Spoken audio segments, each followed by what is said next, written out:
This walk spans 2 days. On the first day, it was incredibly wet and windy, and the walk takes us partly around a reservoir called Stithians Lake. It's actually a flooded valley which was flooded in 1967 and covers over 274 acres.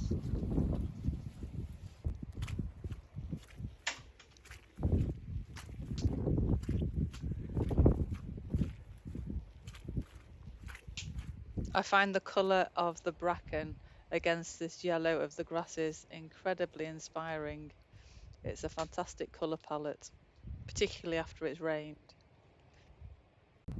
I'm now just enjoying the structure of the trees against the lake. You can see the water's quite choppy with the wind. This is at the point where I turned back because my feet were so wet as I hadn't brought wellies with me.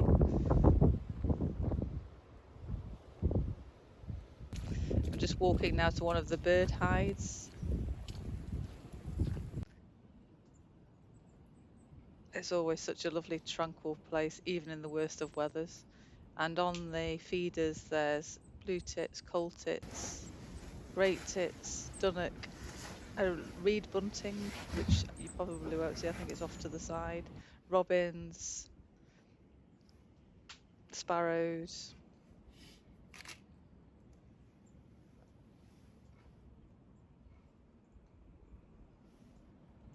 And this is going down to the second bird hide. And depending on the level of the water, there can be hundreds and hundreds of birds here. But at the moment, because the water's so high, I think there's just a pair of mallards and a couple of herring gulls. The mallards are just ahead of us now.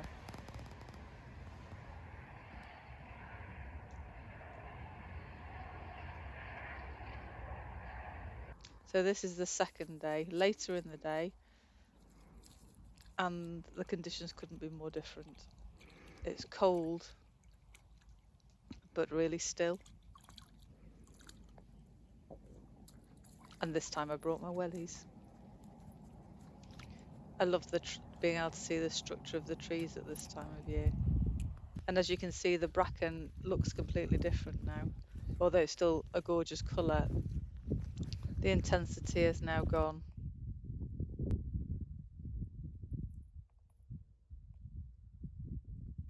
Still quite wet. And some more hairy trees, bird lichen. There's just a little copse of these, all full of lichen. They are mostly blackthorn trees, but there are also a few willows.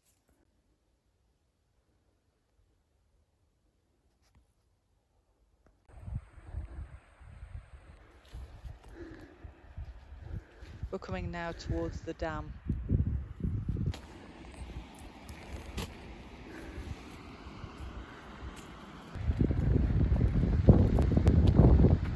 I have to look over the side even though it gives me intense vertigo. Even more so here.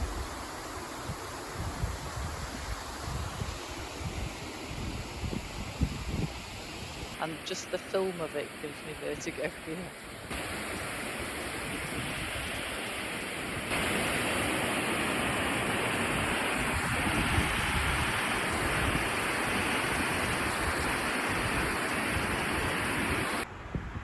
The water levels are really high at the moment.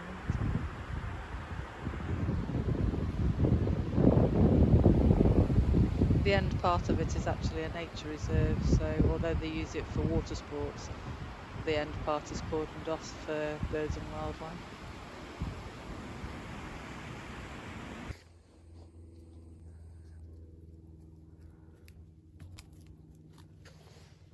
Again, here I'm just enjoying the structure of the trees and the light through them.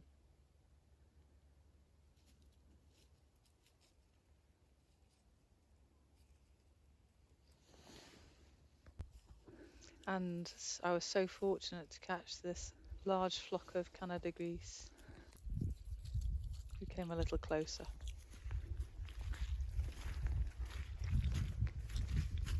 I always think of the poem Wild Geese by Mary Oliver whenever I see geese. I hope you enjoyed this walk.